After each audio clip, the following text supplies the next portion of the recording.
So, we've never had a Cloverfield sequel, technically. At this point, every Cloverfield movie should come with the asterisk that says a pseudo-association given to anything resembling elements of Lost or Kaiju, because these movies aren't sequels. Well, officially, unofficially they are, but we'll get to that. I find it hard to sit here and think that the movie I absolutely loved 10 years ago still exists somewhere within these films today because of some shallow attempt to connect three objectively different stories and pass them off as a franchise. It's practically the equivalent of gluing three random DVDs together and calling it a box set. In fact, come to think of it, it's not far off the marketing tactic used by many vapid comedies that purchased a one-time license to slap the National Lampoon name on their title just so that they felt that they were part of something special and well-established and could attract some cheap attention. That's not a bad point. But instead of giving Paradox a good verbal kick in the hole for being nonsensical direct-to-video schlock where the only paradox is that it's somehow a Cloverfield movie, let me try to contextualize my love-hate relationship with this franchise, and specifically, this guy. J.J. Abrams is an interesting fella. I've always loved the guy's passion and energy, but I've always had mixed feelings about his work, especially his film projects, which always leave me creatively conflicted due to a very specific correlation. For example, Joyride was great, but it's basically a rehash of Steven Spielberg's Jewel. Super 8 is grand, but it's just snippets of Spielberg-like movies. Star Trek is cool, but isn't it a pseudo shot-for-shot fanfic of Star Wars? And I like Star Wars, but isn't it just a remake of Star Wars? I won't deny the quality of the things he produces, but there is a threshold in which heavy inspiration on a particular idea becomes derivative to the point of unoriginality, because creativity becomes overshadowed by trying to mimic the work that inspired you, especially when your nostalgia has you gripped tightly by the balls. I'm not saying J.J. Abrams is a bad writer or filmmaker by any means, he's just really good at replicating a style without really having much of his own. Okay, so maybe that's a little unfair, but other than the overuse of lens flares... I've never heard that dumb joke before. I've never felt any of his feature films present the same genuine creative voice as his television work. Star Wars? You already rebooted Star Trek. What's going on with the Cloverfield franchise? TJ, you get one hit show and you just become an asshole. Amazing. I mean, I'm certainly not advocating that everything needs to be never-before-seen highbrow originality. Originality at this point in a world where everything has been done more so relies on taking an idea and just doing something different with it. And that's exactly what Cloverfield does right.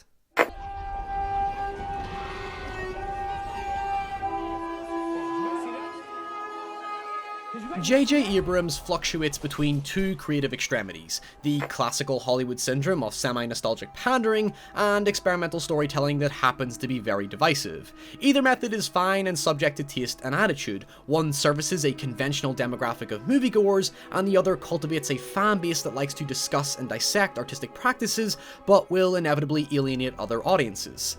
Cloverfield just perfectly slots between the two and blends what I think are clever ideas to tell a fun, audience-pleasing spectacle of a story. Now, I don't think it's some tour de force by any means, mostly due to rather hollow characterization. Get right! Let's start running right now! Let's start running now! Run! Oh, that startled me! That was really startling! But that organic cinema verite approach they take is quite a nuanced way of creative problem solving. Take this big, generic monster movie you've seen plenty of times before, fuse it together with a modern, dynamic found footage style, and create a profound sense of identity through a unique and innovative storytelling perspective. Hey, you guys, I have it on tape.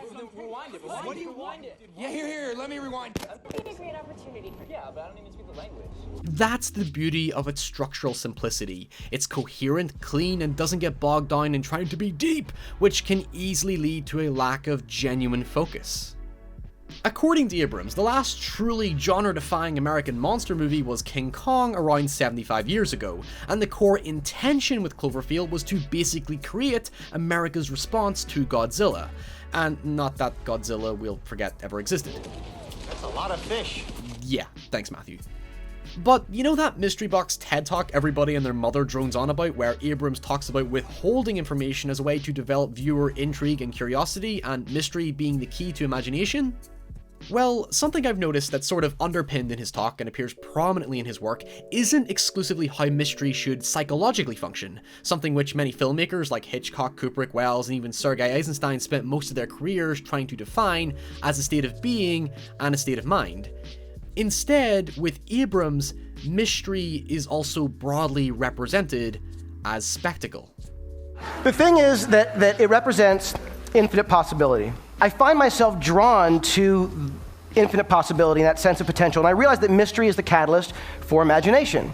Now, it's not the most groundbreaking idea, but when I started to think that maybe there are times when mystery is more important than knowledge, I started getting interested in this. And so I started thinking about Lost and the stuff that we do, and I realized, oh my God, like mystery boxes are everywhere in what I do.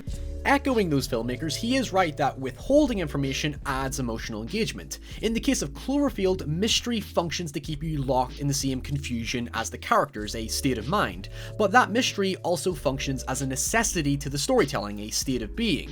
The spectacle comes in the form of the simple perspective that's given to Cloverfield. It's exciting and emotional because you're consumed by the bewilderment and curiosity of what is happening in a very intimate way, as opposed to some mundane search for answers. The fun of it is the thrill of it, and the ambiguous marketing campaign I covered in the last video adds a richness to the events because fans have already fueled enough theories and conspiracies to make you feel desperate to know what's going on. But the mystery works simply because you don't have those answers, and Abrams says this himself: the answers aren't the point, the journey is more impactful than the resolution. But of course, this is where things get complicated. Mystery as a spectacle has a problem. Spectacle is about style, not substance, and evidently the longer it sticks around, gradually it begins to fall apart. Cloverfield is a short, swift experience. Once it ends, the mystery continues through personal discussion and interpretation, and it doesn't get any more complicated than that. But something like Lost continues to apply layers to its mystery to the point where mystery becomes an embellishment as opposed to a plot device. Of course, style can be substance if given a coherent and logical simplification, like in John Wick, for example, where, similar to Cloverfield, it's just a generic Hollywood action flick done with an extreme sense of nuance and identity through organic world building to make it more remarkable. But when the mystery becomes unjustifiable to a story, both circumstantial and emotional, that's when it becomes a disengaging and alienating experience that casts doubt on the logic behind that very mystery to begin with. Agatha Christie mysteries work because they are simple pieces of storytelling that have a defined conclusion that maintains and retrospectively reinforces the focus of the mystery. Since Lost doesn't have legitimate answers, those mysteries become drawn out, unclear, and narratively wither into non-existence. So the fundamental problem with 10 Cloverfield Lane and Paradox is that the integration of Cloverfield isn't naturally fitted to the storytelling. In this case, it's less about how the story and mystery coexist, and more so about how they complement each other.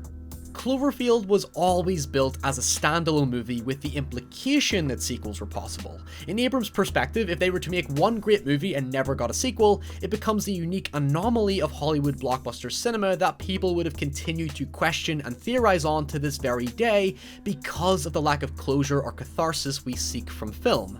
This was the same sentiment shared by writer Drew Goddard, but at the film's premiere, director Matt Reeves told Bloody Disgusting about the potential for a sequel now that we had entered the era of video sharing platforms like YouTube, and later speaking with comingsoon.net, he told them, "There's a moment on the Brooklyn Bridge, and there was a guy filming something on the side of the bridge, and Hud sees him filming, and he turns over and sees the ship that's been capsized and sees the headless Statue of Liberty. And then he turns back, and this guy's briefly filming him."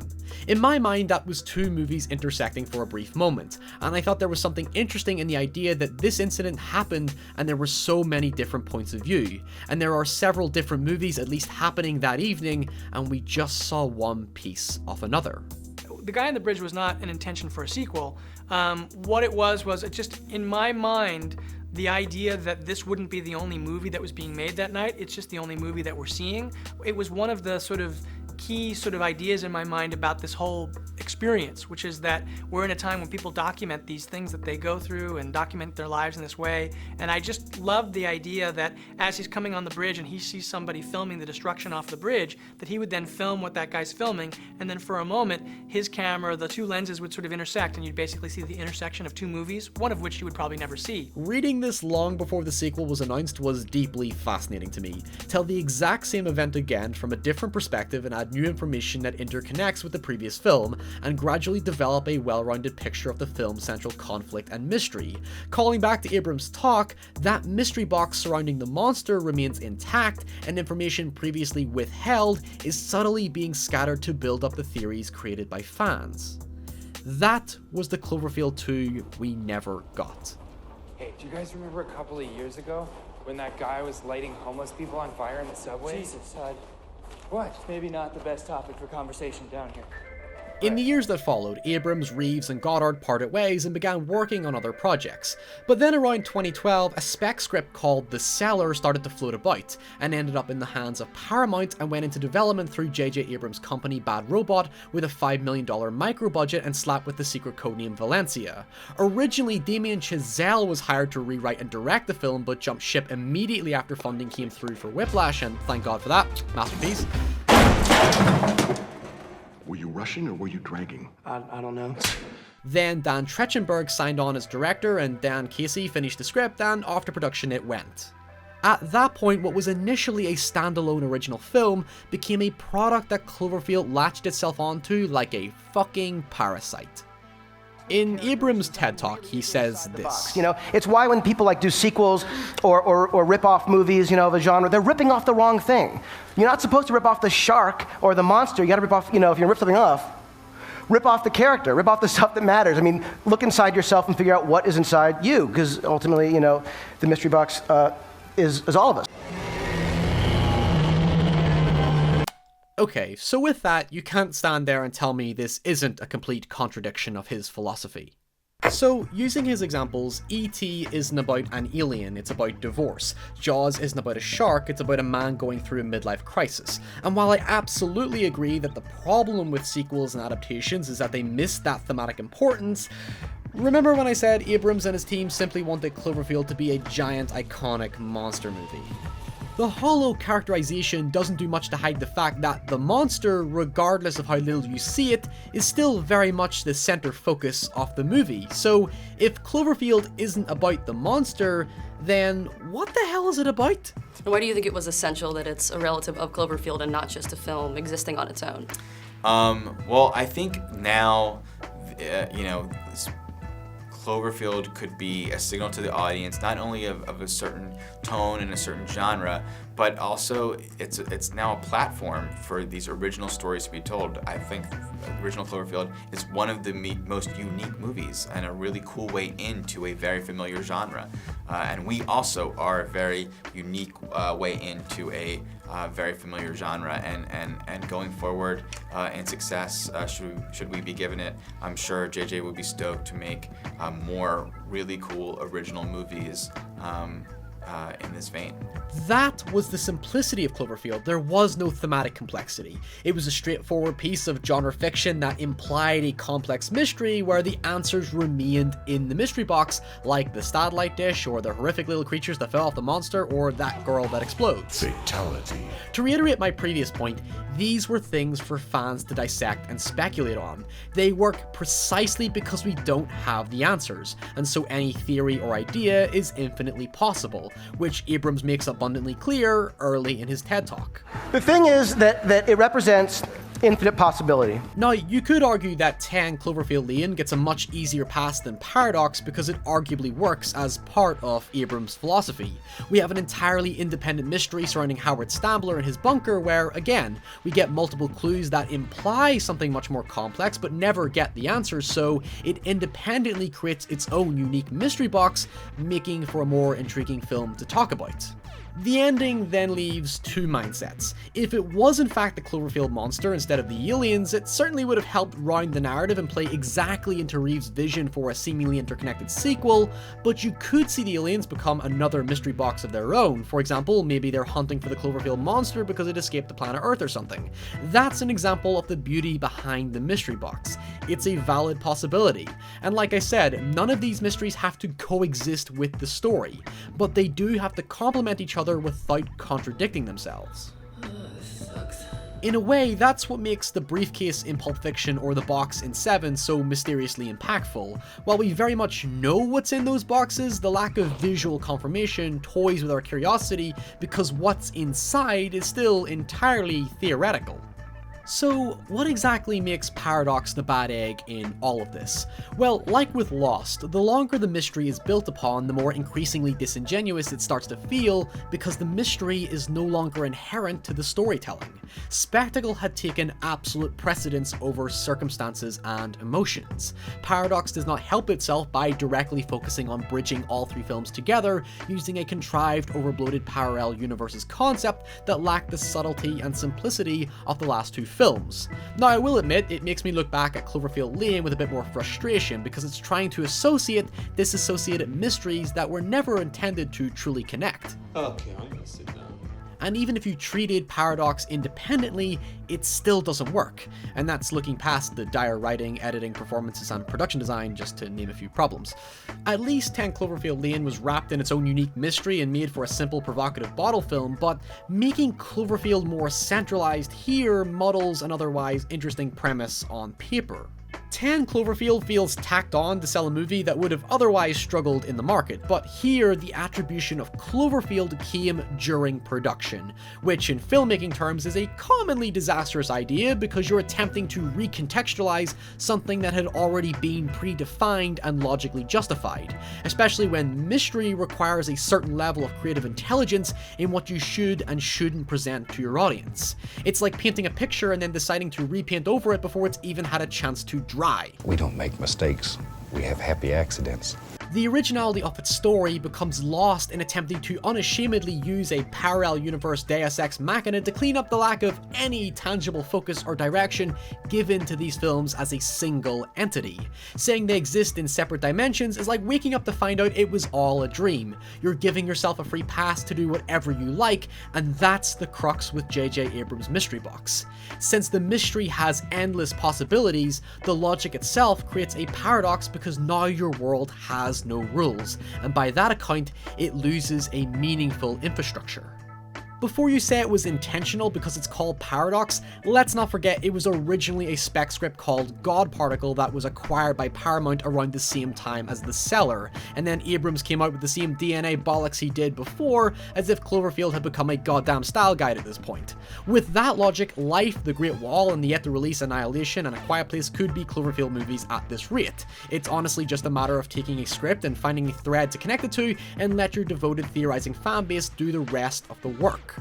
What it becomes are three distinctly original films that, regardless of execution, become overshadowed by a sort of clickbait marketing ploy that disrupts the unknowingness behind an effective mystery, and wraps each creatively unique vision into a hybrid of disjointed connections that simply don't exist, or can be cheaply resolved by pressing a multiverse reset button. Paradox exploits that mystery box. There might be heart behind that concept, but the forced integration proves to be an example of Hollywood's creative destructiveness. But there is something positive we can take from all of this. Regardless of the cynical narrative exploitation I think are attached to these films, they are part of the same universe according to its creators. So if you genuinely enjoy the mystique and the hunt for clues that they provide, more power to you for developing theories and threads that reinforce the cult community that are passionate about these movies. J.J. Abrams is great at popular culture because a large part of his success is the creativity that flourishes from fans who find meaning in his most abstract work. I was a fan of Lost and Cloverfield and fell away from it when I felt it had lost meaning and purpose for me. But for others, it's the opposite effect, and that's the exciting and beautiful part about art and viewer response. If an artist doesn't want to divulge their secrets, it makes the mystery of the universe significantly more tantalizing, because there is no definitive whole, and everything becomes open to interpretation of any kind. Letting audiences speculate, theorize, and wonder is part of the magic of mystery, and as Abrams himself rightfully says, a magician never gives away their tricks, even if those tricks have been done countless times before.